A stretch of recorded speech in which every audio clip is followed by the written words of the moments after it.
Et pour accompagner les managers, vous avez posé des règles a priori? Ils ont eu des formations? Parce que ça peut être compliqué pour eux peut-être de se dire je vais manager maintenant sur des groupes comme ça. Est-ce qu'ils trouvent le bon ton? Est-ce qu'il n'y a pas des problèmes de frontières qui s'effacent un peu entre ce qui se fait en physique et ce qui parfois dans un réseau social peut changer les hiérarchies? Ou vous les laissez en autogestion et vous verrez après, ce qui est une méthode aussi?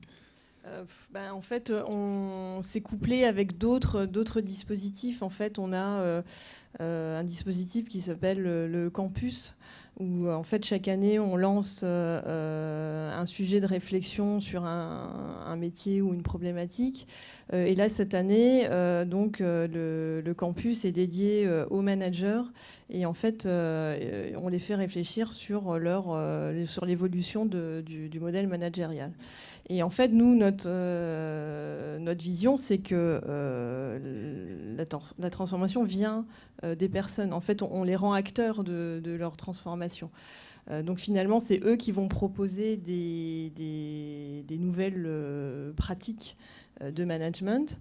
Et il y a un volet digital, du coup, parce que là, on lance, en fait, c'est des expérimentations. Et là, on les lance à grande échelle dans le groupe. Et finalement, encore une fois, là, le digital va être peut-être facilitant et donner des clés. Mais c'est pas par l'outil qu'on va changer les mentalités ou changer des pratiques. Si, là, on touche à tous les métiers de l'intermédiation qui aujourd'hui sont bien sûr questionnés par ce changement presque de paradigme, hein, parce que le fait que vous introduisiez la possibilité, vous donnez la possibilité à chaque collaborateur de créer son profil, de l'enrichir et donc de s'affranchir du modèle silo. Bien sûr, ça ne va pas de soi, notamment par rapport aux 21 000 middle managers du groupe Orange. Donc nous, le premier acte, ça a été de dire, là encore, il y a presque une dizaine d'années, vous m'en voudrez pas, mais c'était de dire, on ne vous demande pas d'être leader sur cette affaire-là. On ne vous demande pas d'être l'exemple à suivre. Par contre, on vous demande de garantir à ce qu'aucun de vos collaborateurs reste sur le bord de chemin. Donc là, ça a été quand même un changement important. Là aussi, c'est hétérogène. On a des gens qui ont tout de suite pris le pli et puis d'autres, effectivement, où c'est un peu plus difficile. Ça dépend où vous mettez, je vais être un peu méchant, le curseur en termes de rétention d'informations quant à votre autorité. Voilà, ça c'est dit.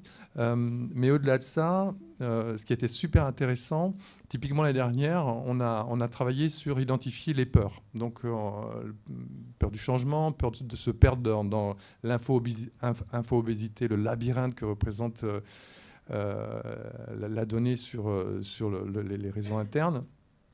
Et puis, peur de perdre son autorité, c'était un des points. Et donc, on a attendu Halloween et puis on a identifié 6 peurs qu'on a bien sûr appelées les citrouilles.